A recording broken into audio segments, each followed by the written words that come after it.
parang si Taito para masindihan ang isipan.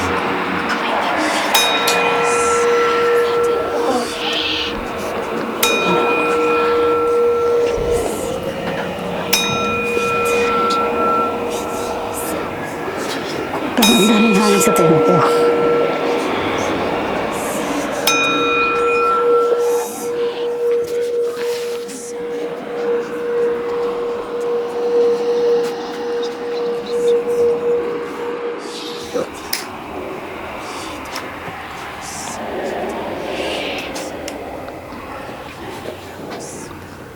Ito pong pamilya ni Ma'am Tess ay pumasyal sa aking tanggapan sa Malolos, Bulacan.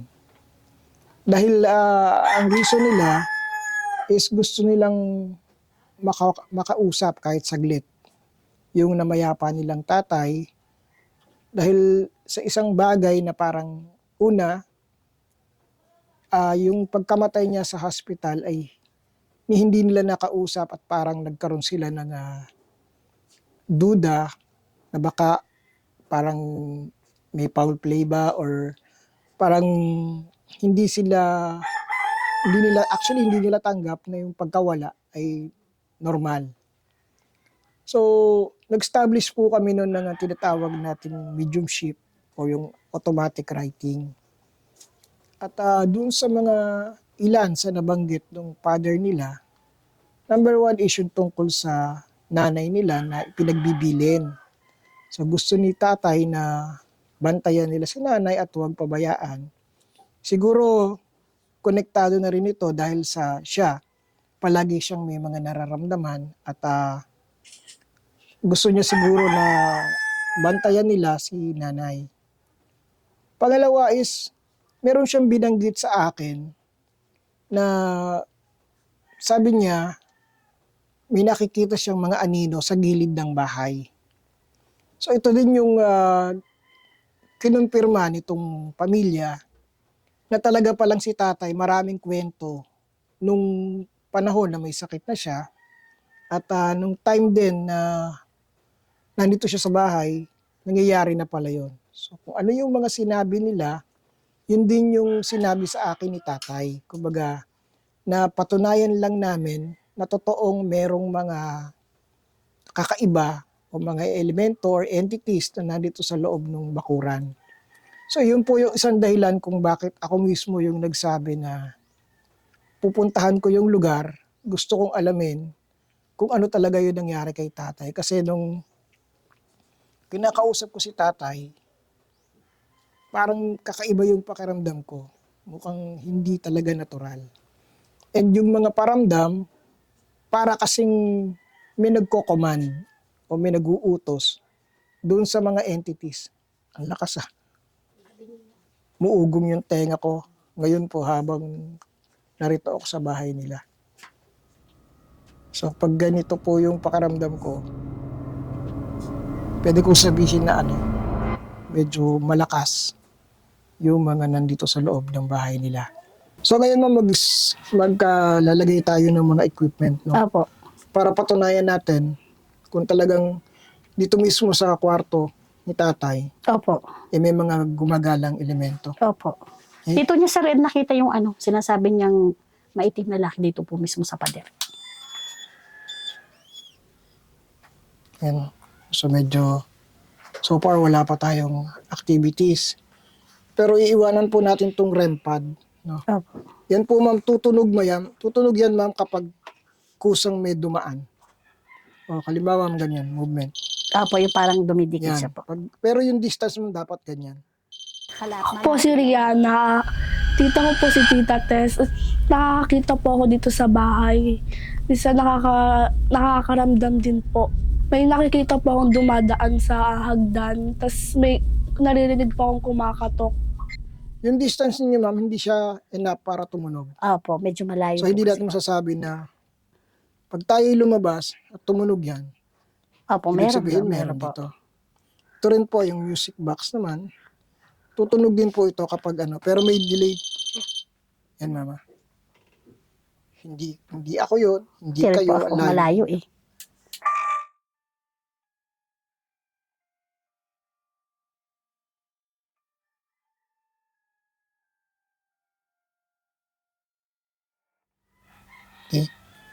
So,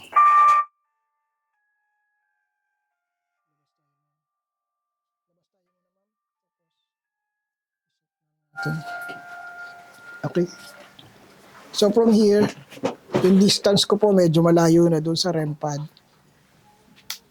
Pero susubukan natin ma'am na tawagin yung mga nandito. Ako po si Wayne, nahipag po ni Marites. Dito po ako nakatira.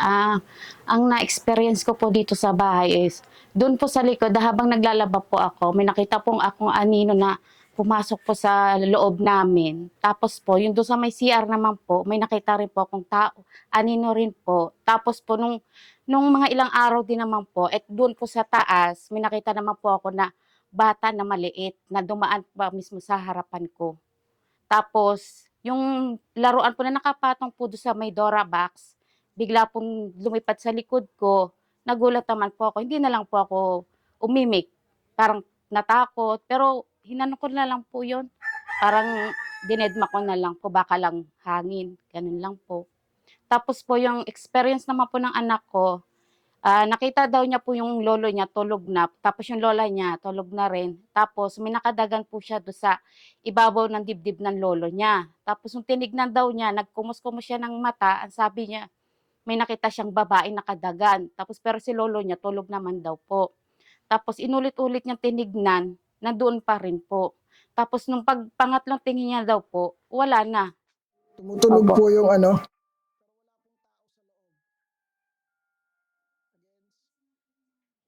Yan. Tutunog lang po yon kapag merong dumaan na malapit sa kanya. Opo.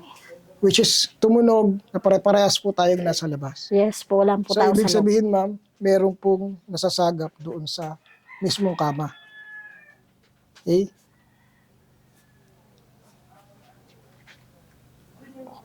Kapag nandiyan pa po yung entities at nasasagapan niya, pagdi-delay lang siya ng 10 seconds, bilang tayo ng 10 seconds, tutunog ulit siya. Pero kung dumaan lang, tutunog po yan. Ito rin po, ganun din, tutunog din yung REM pad kapag Speaking of REM pad and music box, thank you po kay Sir Lance sa kanya mga gadgets na binigay sa atin. Okay? So, subukan natin, mama.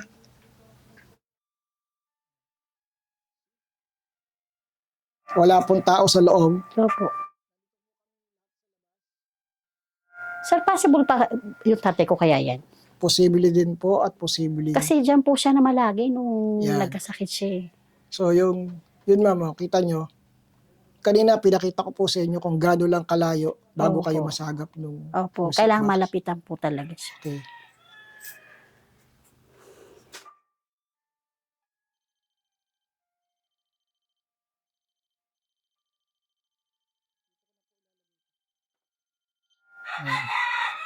Ito sa mismong pintuan. Ayan, ma'am. See? Panay ng tunog ng music box.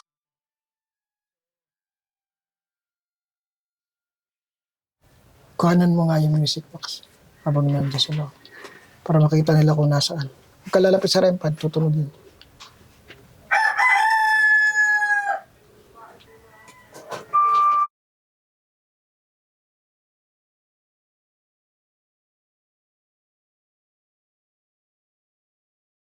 Kasi sa red nung bago ay pumasok, nangangamoy po yung ano niya. Nandyan po siya. Nandito po si tatay. Hindi pa nakakaalis si tatay. Tay, kung kayo po yan,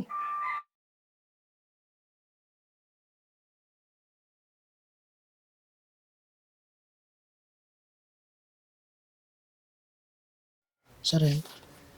Tay, kung kayo nga po yan, lapitan nyo nga po tong REM pad. Ito po ang isang nasa baba. O tay, kayo po ba yan?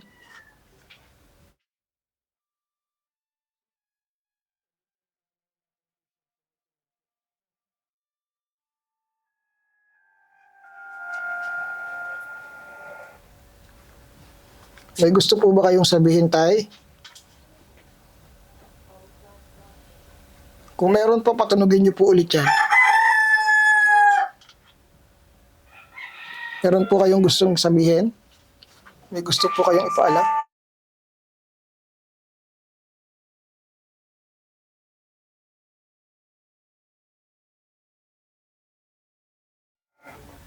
Ano po yung gusto niyo sabihin, Tay?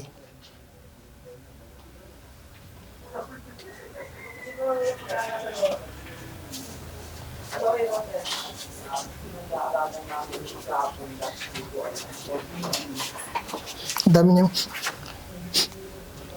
amoy gamot. Nga po. Amoy gamot. Parang amoy nung halo nung dextrose tsaka yung antibiotic. Ako po si Cherry. Base po dun sa sinasabi ng tatay ko nung buhay pa po siya, pero may naramdaman na po siya. Nakakita po siya ng malaking lalaki na ang buhok daw po ay manipis. Tapos po ang mata niya ay mapulang-mapula at mabalahibo po yung mga kamay niya. Ang bibig niya po may mga tahi daw po.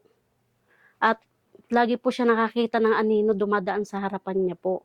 Hanggang po nung nadala na po siya sa ospital kasi naging naging critical na. Hanggang doon po nakakita po siya ng anino at ng babaeng maikli po ang buhok hanggang balikat. Na nakita niya po sa may bandang Kesame. Kasi po nakigay yung father ko, doon niya po nakikita. Hindi po namin siya pinapaniwalaan kasi iniisip po namin, may nararamdaman lang po siya at marami siya iniinom na gamot. Iniisip namin, nag-hallucinate lang po siya. Pero marami po siya sa amin sinasabi na kakaiba na di namin pinapaniwalaan. Nung malala na po siya, mga 3 days bago po siya dalhin sa ospital, doon po siya sa amin nagsasabi na madalas po siya nakakita ng kung ano-ano. Nakakatakot daw po yung mukha, yung mata daw po, parang nanlilisik, pulang-pula daw po. Tapos may mga tahi daw po yung bibig. Tapos nakatingin daw po sa kanya, hinahawakan niya daw po. Pero hindi umiiwas daw po yung yung lalaking sa kanya nakatingin. Bandang uluhan niya po. Nangingilabot na rin po kami pag nagkukuwento yung father namin eh. Kasi hindi lang po isang beses siya nagsasabi sa amin, maraming beses na po. Simula po nung nagkasakit siya hanggang po sa pahina na po siya ng pahina, mas marami na po siya nakikita. Nakakaiba. Sabi niyo, doon yung time na Nandun yung time na nag-isip na po kami na hanapin namin si Sir Ed. Kontakin po ng kapatid ko para po humingi ng tulong. Pero po, isa pa pong ko, kasi nung nasa hospital pa po siya, talaga po ang hanap niya, nagpapanap siya sa amin ng albularyong magaling. Hindi po doktorang, kasi hindi daw po siya gagaling daw po siya sa mga katulad po niyan, albularyo or yun po talaga ang hinanap niya hanggang huli po. Pinapahanap niya po kami kahit naka-admit na po siya sa hospital. Hindi daw po doktor ang kailangan niya. Kasi imbis daw po palakas siya, nararamdaman niya po pahina po yung katawan niya. Hindi po siya lumalakas. Ako po si Tess. Ako po yung anak nung tatay kong namayapa na. Mag-iisang taon na po. Base po sa experience ko nung buhay pa yung tatay ko, po siya, pagkagagaling niya sa ospital, galing po kami ng ospital, mga ilang araw po may kumakatok sa pintuan namin. Siya, every between 11:30 to 12. Tapos inaano po namin, nagtataka kami kasi kada uwi lang niya, doon po nagpaparamdam yung kumakatok sa pintuan namin. Tapos nung yung tatay ko, balik-balik po kami sa ospital. Nagtataka po kami kasi yung tatay ko imbis na papalakas, papahina siya, may mga tinitake naman siya mga gamot. Tapos madalas nagdadaing ang tatay ko. Maghanap daw po kami ng albularyo kasi iba po yung pakiramdam niya. Pero hindi naman kami masyadong, kumbaga sa nag-aano sa tatay ko kasi ginagamot naman siya ng doktor. Parang iniisip namin baka lang ng tatay ko. Pero nung huli, nung humina na siya, yun nga po, marami na nakikita may nakita na yung pamangkin ko, yung 2 pamangkin ko po na may nakadagan daw sa niya bago po siya isugod sa ospital. Tapos after po nung nasa ospital na kami, kasama ko ng tatay ko, kasi ako po yung kasama niya sa ospital nung na-admit po siya. Tinatawag niya ako, madalas siya magkwento, may nakikita daw siyang babae, nandun sa taas ng kurtina, naglalakad. Siyempre parang ako nagduda ako kasi bagong opera po yung tatay ko ng stent. Inoperahan po siya, pangatlong opera ng stent. Inisip ko, tinanong ko siya, sabi ko, ano bang klaseng babae nakikita mo? Sabi niya, hanggang balikat yung buhok. Sabi ko, sabi ko, magpahinga ka na, baka epekto lang yan ng anesthesia o kaya yung gamot na binibigay sa'yo. Sabi niya, hindi totoo, 3 beses ko siya nakita. Pero nagduda na rin pa ako sa kwento niya kasi yung tatay ko hindi naman gumagawa ng kwento na basta-basta lang yung tatay ko. Tapos yun nga po, hanggang sa umabot sa punto na humina na siya, bumabagsak yung oxygen level niya, sinadjust ng doktor tubuhin siya, di wala kaming choice kundi ipatubo siya. Tapos sa kwarto po nung tatay ko nung nasa private kami, kasi pinag-private po namin ng tatay ko eh. Kasi syempre para po matutukan ng doktor. Kahit na nga wala po kami masyadong pera, sinapalaran po namin para mabuhay yung tatay ko. May nakita kong anino.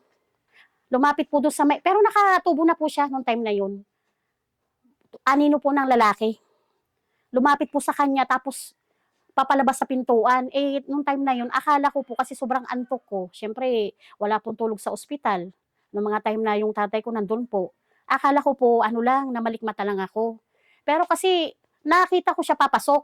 Lumapit po sa higaan ng tatay ko. Tapos, lumabas siya sa pintuan. Dito mayo po ako. Inusisa ko. Pero medyo natakot po kasi ako eh. Bakit po may mga ganong senaryo tapos yung tatay ko nagkakwento na marami siya nakikita nung hindi pa siya nasusugod sa ospital. And then nung namatay na po yung tatay ko, akala namin matatahimik na po siya. Ilang buwan na po, sige ang paramdam niya, yung amoy po nung diaper, kasi yung tatay ko po naging bedridden, nagda-diaper po siya. Kasi hindi na po normal yung pag-ihi niya since nung naoperahan po siya ng prostate. Tapos, syempre nag-aano na po kami kasi bakit hindi siya matahimik. To the point po na kahit sarili namin tinatanong namin, ano ba ang kailangan ng tatay namin? Doon po naisip namin na kontakin si Sir Ed. Hinalap ko po yung page niya mismo, naghanap po talaga kami. Inutos po nung ate ko. Sabi niya para malaman namin kung anong gustong mensahe ng tatay namin kasi nung namatay siya, hindi namin siya nalapitan. Hindi siya nakapagbilin sa amin kung anong ibibilin niya. Kaya parang to the point na hindi talaga siya matahimik. Tapos yun na nga po nakontak ko si Sir Ed. Yun po yung pumunta na po kami sa bahay nila. Tapos yung nagpa-schedule po kami. Yun nga po nakausap, humingi siya ng gamit ng tatay ko na para makakonek sa tatay ko. Yun po yung sinabi niya na nakausap niya yung tatay ko. Yun po yung nangyari unang inano po namin, yung kung bakit yung tatay ko hindi matahimik, yung nanay ko po, yung nanay ko yung binibilin niya.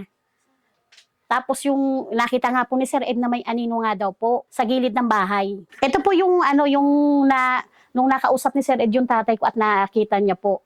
May nakita po siyang itim na anino sa gilid ng bahay. And then nung nagpa-ano po siya kasi gusto niya po i-cleansing tong bahay namin para din po malaman na kung ano nung tatay ko, para po matahimik na yung tatay ko. At saka gusto ko lang pong isingit yung buhay pa yung tatay ko, nung buhay pa po siya, naging caretaker siya sa lupa. Tapos po siya, may naging kaalitan siya na kapara siyang caretaker. Tapos yung tatay ko, nagtataka kami kasi sobrang lakas ang tatay ko eh. Kasi farmers po siya, kumbaga sa batak yung katawan. Bigla siyang umihina yung katawan niya. Doon kami nagtaka. Tapos nagdadaing siya. May mga nararamdaman na siya. Hanggang sa nagpapana po siya ng albularyo. Kami naman po, syempre, gusto ng tatay ko magpa-albularyo. Sinusunod po namin. Yung nga po nagpa-albularyo siya. Ang sabi daw po, kinukulam siya ng babae na nakaaway niya po. Yun po ang laging lumalabas, ilang albularyo po ang pinuntahan namin. Pero sabi ko nga sa tatay ko, wala naman kami impruweba. Sa parang, di ba? Parang hindi naman na nagawa sa kanya na kaya lang yung tatay ko mismo nagsasabi. Para po siyang yung katawan niya kunti-kunti humihina. Hindi pa po siya na-opera nung time na yun, pero marami na po siyang dinadaing na nararamdaman. To the point na hindi siya makaihi. Pero nagtataka kami kasi ang lakas talaga ng katawan ng tatay ko eh. Bumigla lang po yun eh. Yung parang agad-agad. Wala siyang dinaing, wala siyang Hanggang sa yun na nga po, hindi na siya makaihi, kinatiter na siya, balik-balik kami ng ospital, hanggang sa napunta kami ng National Kidney, inoperahan siya, sinadya siyang operahan dahil yung kidney stone daw niya napakalaki. Tapos hindi pa nakuha sa operahan sa kidney lang po. Nadaanan daw ng TB nila yung prostate ng tatay ko malaki. Sinunod po siya operahan after 5 days. Doon po siya nag-arrest. Pag-arrest po niya, nabigyan siya ng chance kasi grabe po nabuhay po uli yung tatay ko. Pero 0 heartbeat na po siya, 5 minutes. Grabe po ang hiling namin kasi syempre gusto pa namin makasama yung tatay. Kung nabuhay po siya, binigyan siya ng Diyos ng pangalawang pagkakataon. Tapos yun nga po, pag uwi niya dito, marami na nagpaparamdam sa amin. Kumakatok. Tapos may umiiyak na babae, yung mga gulgul po sa gilid ng gate namin. Ako mismo nakaka-experience po ng mga ganong ano. Noong una po hindi ako naniniwala kasi syempre baka mga hallucination lang po, baka namamalila ng pandinig. Pero kasi nung ako na mismo parang iba na. Tapos hanggang sa yung mga pamangkin ko na nakakita na rin. Tapos simula po nung itong bahay namin na ayos, parang may kakaiba.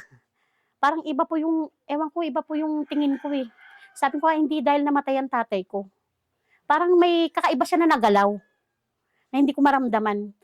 Tapos, yung pamangkin ko, sa taas po nung hagdanan namin, ating gabi kasi nagagawa po sila ng assignment nila sa school.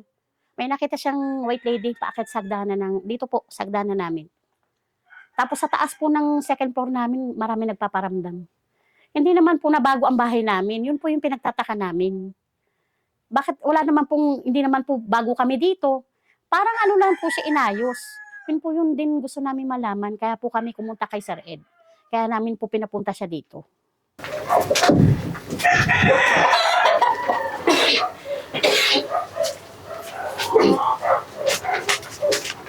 Sir, pwede ako makisuyo?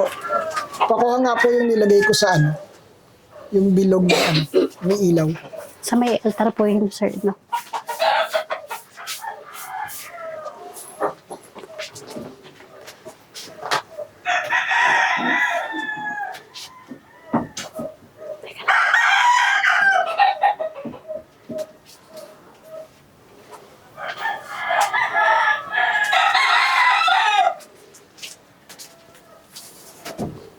Sino po natutulog dito? Yung kapatid ko po, lagi po itong sarado eh.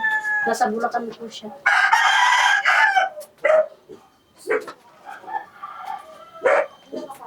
May nakita ba ma'am dito na ano? May nakakita ng anino dito? Meron po, yung kapatid ko mismo. Tapos ano siya, Sir Eds, yung sumisigaw sa tenga niya. Minsan nga po nagtatatakbo siya pababa, kahit araw.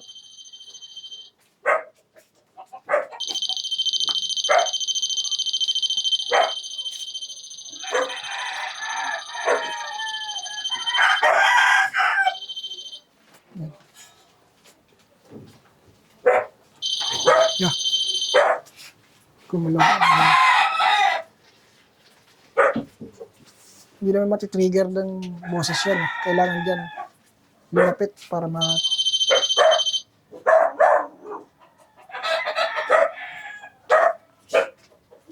So ito pong REM pad, hindi siya natitrigger ng sounds. Pero ayan po, nakita nyo. Narito kami sa isang kwarto kung saan dito may press. Yan o. Ang aga po, pero ang lakas nila dito.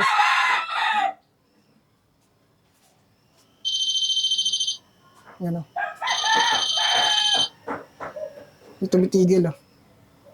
Sabihin, dito siya man tumatayo eh. Yung aninong malaki. Paano po nakita yun? Paano pagkakakita ng kapatid? Lakas ah. Ano yung nakita ni Maricel? Ano po sa ano, parang mabilis lang po. Tapos po nagbibihis siya. May bigla pong bumuga sa antenga niya. Parang ganun po. Yung pag ano, kaya po nagtatakbo yung kapatid ko pababa. Pero araw din po nung time na may umano sa tenga niya. Parang, Ayan ma'am oh. Araw po ngayon pero kita niyo yung gamit ko. Paano yung tunog niya? Ibig sabihin, nandito yung presence. Yung nakaraan po kasi dito, nandito yung bayan ko nakahiga. Ito sa kabila sa anak ko to, wala namang tao dyan. Ngayon, may narinig siya na parang umubo, na malaki yung boses. Natakot siya, tumakbo sa tawga. Kasi alam niya naman walang tao dito. Kasi yung anak ko papasok sa eskwela yun araw-araw. Dito rin sir, dito niya narinig. Dito po sa kabila, Sa kabila, narinig ko po. pero Pero nandito dito siya siya. nakahiga po. Grabe yun. Magaling. So umaga po, walang pinipiling oras ano? wala po, Sir. Umaga, gabi, Tanghali Opo. po yung narinig. tanghali. Tanghali. So kagaya ngayon, maaga po pero nadidetect po siya ng gamit eh. Ibig sabihin ma'am, may presence dito. Ano? So, hindi po sapat yung ano eh. O sige, kung ikaw yan, patunogin mo yan. Galit ka ba? Galit ka ba? Hindi naman. Taga dito ka ba? Taga rito ka? Dito siya nakatira. Dito ka mismo nakatira sa lugar na to? Saan ka galing? Dito ka mismo nakatira?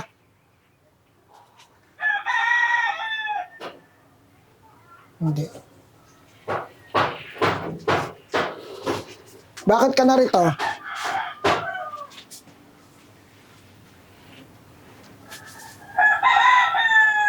Nawala.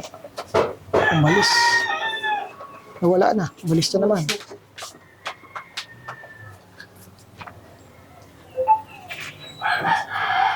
Okay.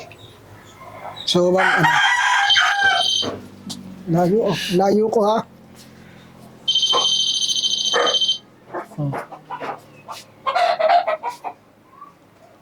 Sa ganitong distance po, hindi po sapat para ma-trigger yung REM pod. So, dapat mas malapit. Para yan, tunog siya ng tunog. So, nasasagap siya po na meron talaga dito.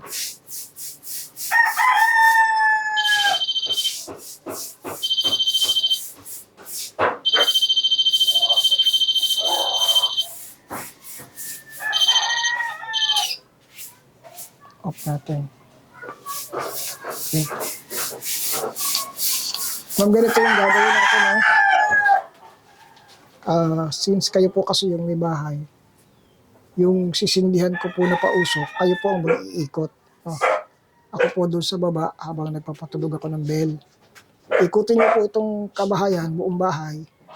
Paikutin niyo po hanggang doon sa kabilang bahay. Kasi kung ano man po yung nasa kabila, yun din yun nandito. Iisa lang po yan. Kumbaga, ang ginawa lang po nila is parang inari nila na kanila din itong lugar na to. Nagkakalat-kalat lang po sila, Opo. balik-balik po sila. Mukhang meron kayo man natanggal na ano dito na dating tirahan nila. Pero ang medyo particular lang ako doon sa nagpapakita sa tatay niyo. Kasi hindi po yung elemento. Mukhang mga espiritu po yun na inutusan. Yung tahi yung bibig. Opo, tapos nanilisip po yung mata. Opo. Pangkaraniwan po yung ganon, inuutosan po ng mga mangkukulam yun. Tapos Espiritu di po ba yun yung na- madalas sa kakwento ng tatay ko po na nananaginip siya. Nasa ilalim siya ng balon. Tapos may bata sa kanya tumatawag. Andun daw siya sa ilalim ng ng balon sa pinakailalim. yung bata ma'am na babae, mukhang hindi naman siya harmful. Opo. Kasi hinahanap lang talaga niya yung manika. Opo. Naglalaro lang siya. Mukhang sa totoo lang, sinasalba pa niya si tatay habang nasa balon kaya tinatawag. Opo. So, ito mamay kung case po ito ng kulam, ibig sabihin, maaring ibinaon po yung kung litrato o kung gamit ni tatay na nakuha o kung ano man, ibinaon po yun. Kasi may mga gamit po yung tatay ko, Sir Ed, nung nasa lupa pa siya nung pinagbabantay. May mga naiiwan talaga siya mga gamit. Kahit po nung na-ospital na siya, yung mga palakol niya, piko, mga naiwan po yung ibang damit niya doon. Hindi na rin po namin nasamsam kagad kasi gawa ng, syempre, abala po kami dahil nasa ospital yung tatay ko. Ayun, nung nasa ospital na siya, nagbibilin siya yung mga gamit ko. Kunin niyo kasi baka mawala. Saka lang po kinuha ng ate ko yung mga gamit Hindi niya po yung doon. sinasabi niya kanina sa akin. Opo. Yung panghawan ko ng Opo, damo, binibili niya po yung kahit yung nasa ospital na Ako, siya. nahanap Tama niya. po kayo dun. Yung mga pangawang masiyang po siya. Yun yung Tama hinahanap po yung niya po. sinabi niyo po. Yun po talaga yung iniingat-ingatan niya. Wala, yun po ang binibili niya lagi pag nasa ospital, yung aso niya, yung mga gamit niya, yung mga damit niya, yung bota. Yung po yung binibili niya sa ate ko, kunin mo dun sa lupa. Pero nasa po siya, critical na condition po nung Kaya time nga na po. Kaya kayo na ma'am, sigurado kasi tatay niyo po yun. Opo, alam ko po tatay ko po yun kanina. Kasi yung, Opo, tama po yung sinabi niyo. yung amoy ng Yung gamot. taong na ospital po Opo. Yung amoy na antibiotic, Opo. na amoy ko sa loob. Nung nasa ospital po yung papa ko, punta po ako doon sa albularyo na dating nagagamot sa kanya. Sabi ng albularyo, dapat di nyo muna dinala sa ospital to. Kasi lalo lalala to. Ngayon, mayroon siyang plato na nakadiretso lang siya, nilagay na 3 bato, naghabulan, sabi may kumukulam sa papa mo. malakas. Opo. Actually, malakas po yun kasi yung nakakapag-utos po dun sa nakatahi yung bibig, malakas po yun. Sa English term po, ang tawag po dun is necromancy. Sabihin, tumatawag ng spirito ng patay. Opo. Spirito ng patay po yun. Yung nakatahi, yun po ay sa mga nag-aaral po ng ganito, no, ito po ay matandang spirito na ginamit pa ng mga sinaunang mangkukulam, kaya tinahi yung bibig para hindi makapagsalita, para walang gagawin kundi sumunod lang na sumunod. At iyan po, natatawag po ng mga mangkukulam yan. Depende po sa level ng mangkukulam. Kung mataas na yung level, kaya na yan tumawag ng ganong spirito.